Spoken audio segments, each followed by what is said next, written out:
Tak, já vás vítám u prvního balíčku, takže vítám všechny, kdo si vybrali tady toho růžového motýlka. Teď zase chvíli budu otravovat s motýlkama. No a já ještě něco přikoupím. Tak, dobře, takže jdeme na to, co tady má první balíček.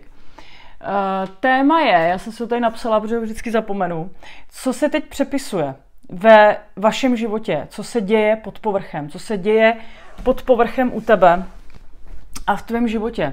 Hele, ať se na to kouká teďko kdokoliv, tak tady je vidět, že prostě fakt vlastně se tady rýsuje nová budoucnost. Jo. Tady je trojka holí. Trojka holí je karta, kdy už je jakoby uděláno, už je hotovo, něco jste pochopili na té vaší situaci. Tady prostě přichází přepis, opravdu přepis situace. Vy jste něco pochopili a ona tato karta vlastně působí dvojatě. Jo. Na jednu stranu je tam z toho cítit taková jako nostalgie, že vlastně něco odchází.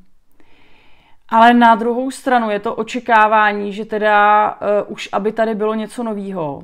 A vlastně nikdo nevíme, jestli tady ten človíček na té trojice holí čeká na ten příjezd té lodě, anebo kouká, jak vlastně odchází.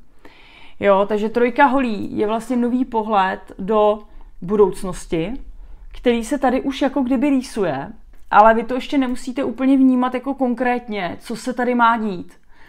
Vy nemusíte najít ten prostor pro to.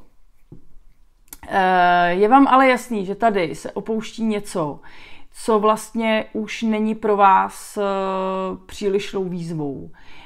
Osmička pohárů tady znamená, že vy odcházíte, sice vlastně se bojíte od toho odejít, mrzí vás to, protože nějakým způsobem těch 8 pohárů tady stále stojí, ale nefungujou už prostě tak, jak byste si představovali a vy tady vlastně se smutkem něco opouštíte, ale je to nutný, je to fakt nutný opustit, abyste se transformovali.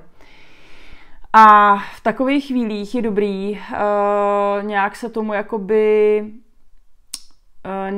jako kdyby do toho položit, jo? Ne to úplně zasekávat. Tady už je vidět, že vás to jako mrzí, jo? Že vlastně pozor na to, vy se tady soustředíte jenom na ty rozlitý poháry, vy se soustředíte na to, co je blbě. A je úplně jedno, jestli je to ve vztazích, jestli je to v pracovní oblasti, prostě tady se soustředíte na to, jak je to špatně. Jo, a nevidíte tady ty 2 poháry za sebou, jo, který tady vlastně ještě stojí a který byste mohli nějakým způsobem využít. Takže krásná věc.